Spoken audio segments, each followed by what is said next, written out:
Is Mackenzie Weegar on the short list to suit up for Team Canada at the Four Nations face-off as the Flames power play is turning a corner? Hey everyone, welcome into Hot Topics. This episode brought to you by ProStars Plumbing and Heating, Calgary's first choice when it comes to plumbing and heating. Rob Wong, joined alongside by Postmedia Calgary Flames writers Wes Gilbertson and Danny Austin.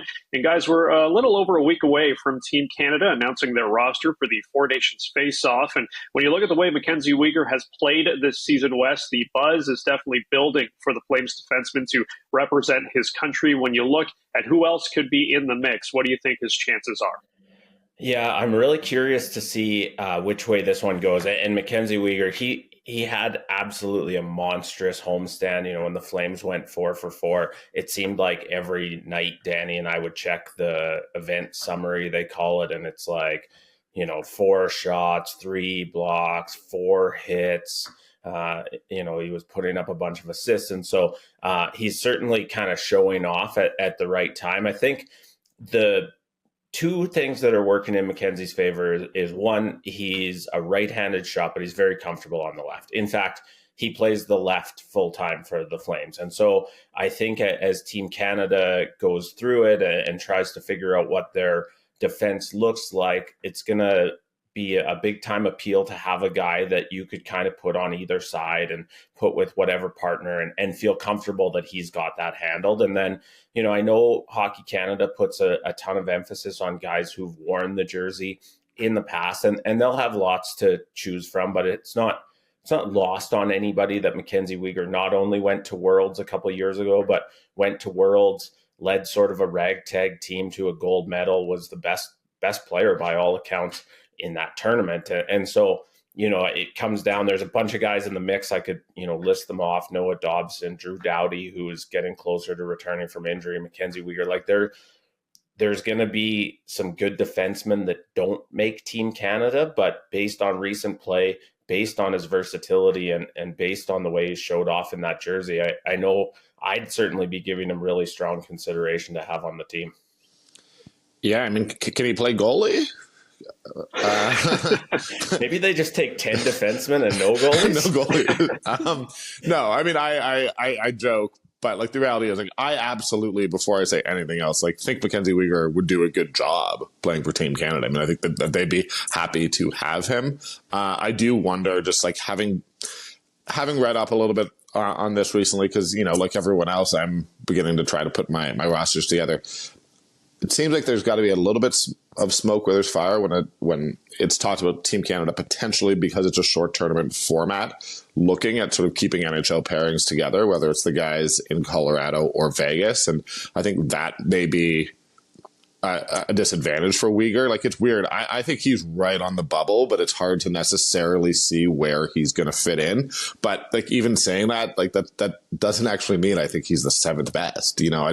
I wonder if they are going to look a little bit more to saying, hey, there's no time for this isn't even an Olympic tournament.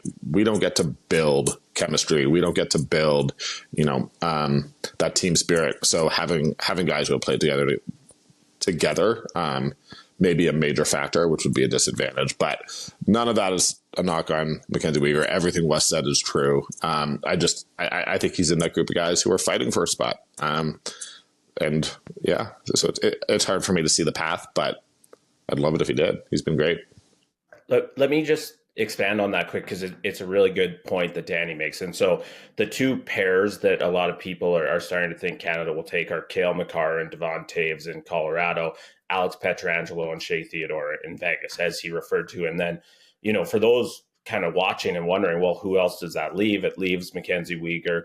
It leaves Josh Morrissey of the Winnipeg Jets, leaves Evan Bouchard in Edmonton, Noah Dobson of the Islanders. It leaves Drew Doughty and Dougie Hamilton and Morgan Riley, and you could keep going. And so if you take those two NHL pairings, and Danny did a great job of spelling out the argument to do that, there's 3 spots left, and a lot of kind of compelling names in there.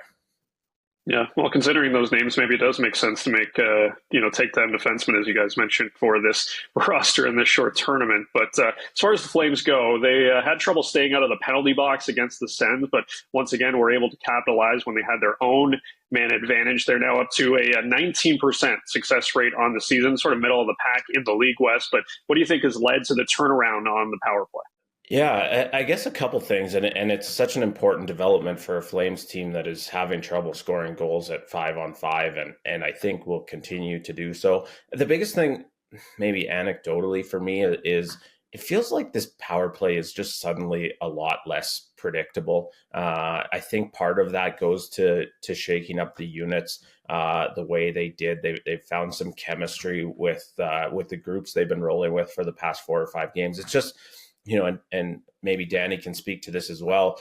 I felt like I was sitting in the press box and I knew exactly what they were going to try. They were looking for that sort of perfect cross seam pass to the guy at the back door. And A, it's hard to pull off. And B, it allows your penalty killers to kind of sit stationary because you're trying everything sort of through where the bodies are. And so there's a lot more creativity, whether that's through the neutral zone or once they get in the zone. There's a lot more willingness to actually use the guy up top, whether that's Rasmus Andersson or Mackenzie Weegar. And I think, to sort of simplify it, it doesn't seem as predictable. Like you're not watching kind of knowing what the next move or the next 2 moves are. And I think belief is part of it too. Like last night in Ottawa, they score that power play goal with 2 or 3 seconds, I think, left in the man advantage. And quite frankly, it had been a bit of a disaster of a power play until then. The puck was bouncing all over the place. They couldn't keep it on their sticks. And funny things happen when you've scored a bunch of power play goals. Suddenly you feel like things aren't kind of stacked. The deck isn't stacked against you. And I think that's made a bit of a difference as well. Yeah, and like Rob's interesting. When you say, they're middle of the pack, I will say just, because we write on this stuff. Like it was less than a week ago that I was, quickly as I did my 3 takeaways from a game, checking where they were. And like they were like 30th in the league. They were bottom 3 very, very recently. So like they've scored in bunches on the power play. And I agree with everything Wes said. I couldn't figure out, I was like, how can you not get the puck in the other team's zone? I mean, their neutral zone play, predictable is the word, but it was predictably not working.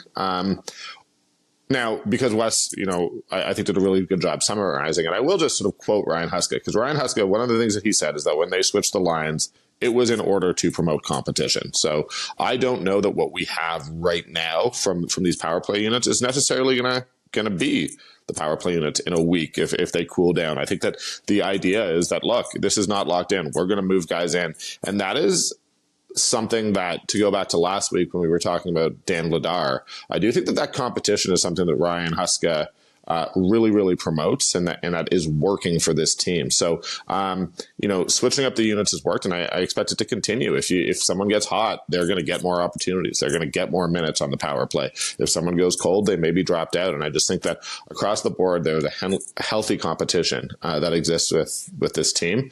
And I don't know that we had that for a couple of weeks when the power play really wasn't working. And it almost seems like they made the move. They're promoting competition. Here are the results. It's sort of, I feel like it's the story of the Flames season on some level. Yeah, well, the Flames should get more opportunities on Wednesday against the league's worst penalty kill in the Detroit Red Wings. So we'll see how they fare in that one. As always, leave your thoughts in the comment section below. For Danny Austin and Wes Gilbertson, I'm Rob Wong. Thanks for watching, and we'll talk to you next week.